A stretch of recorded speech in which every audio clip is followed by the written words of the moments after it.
Est-ce que tu as entendu cet accord un petit peu bizarre?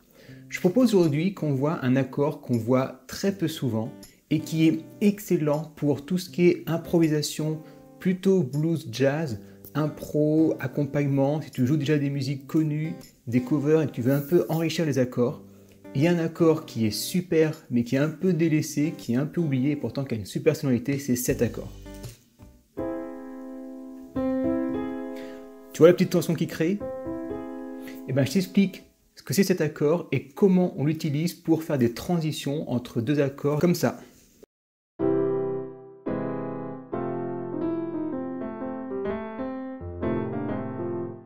C'est parti, ouvrant ton piano, ouvrant tes oreilles, on est parti.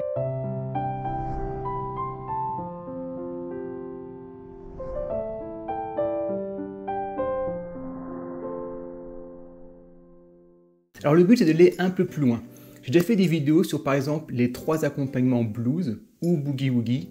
Si tu l'as pas vu, je te recommande de la voir maintenant parce que ça te permet d'enrichir justement une grille de blues ou une grille de jazz comme ça. Et le but c'est qu'au lieu de faire un blues classique, une grille de blues classique du genre degré 1, degré 4, etc. Ensuite degré 5, degré 4 et degré 1.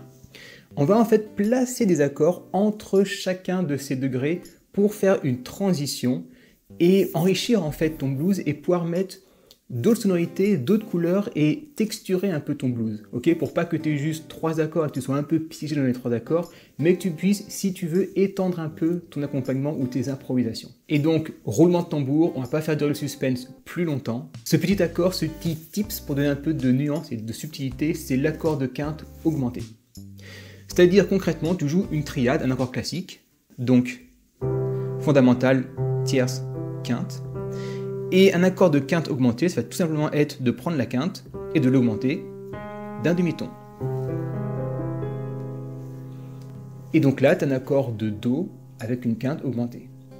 Alors tu vas me dire, ok, j'ai bien compris comment on construit l'accord, mais le plus intéressant, c'est comment on l'utilise dans ces musiques. Il y a très souvent un piège pour ceux qui utilisent, un piège qui ruine un peu l'effet parce qu'ils ont compris l'accord de départ, l'accord de fin, mais il y a une subtilité, mais en fait c'est une grande subtilité, donc c'est même carrément tout le sens de cette transition qui est en fait bancal. Je te montre pourquoi. Le principe, c'est que quand tu fais un accord de degré 1, par exemple un Do, cet accord de quinte augmentée va te permettre d'aller sur le 4e degré, donc c'est-à-dire un Fa majeur.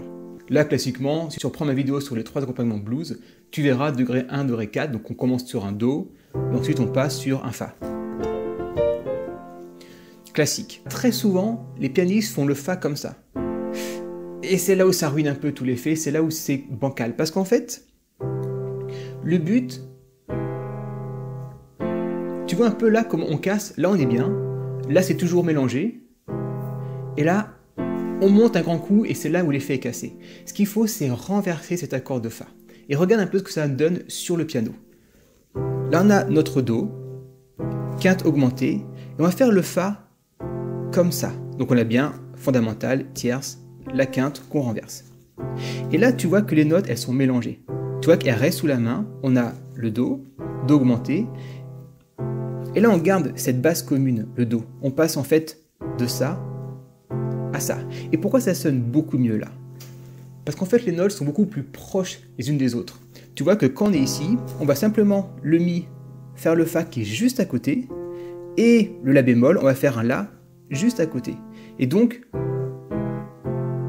d'un point de vue sonorité, ça va beaucoup mieux se mélanger et on va avoir cette espèce de petite montée tom, tom, tom, crescendo. Alors que si tu fais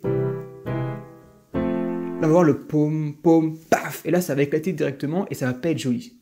Donc prends bien soin de renverser l'accord pour que les notes soient mélangées. Et je vais pas refaire toute l'explication de la Blue Note, je te mets ici une fiche, la vidéo sur la Blue Note, ça va te permettre de comprendre pourquoi cet accord sonne bien, parce qu'en fait, la quinte augmentée va être la Blue Note de l'accord du 4e degré.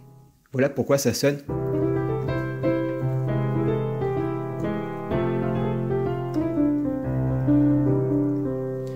Très blues ou très jazz. Et ensuite, on peut compter sur le degré 5, tu te rappelles celui-là. Après, on fait le degré. Et on refinit sur le degré 5.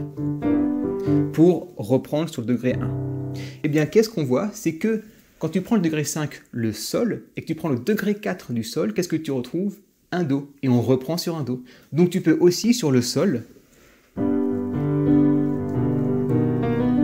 faire un accord de quinte augmentée pour finir ensuite sur le do.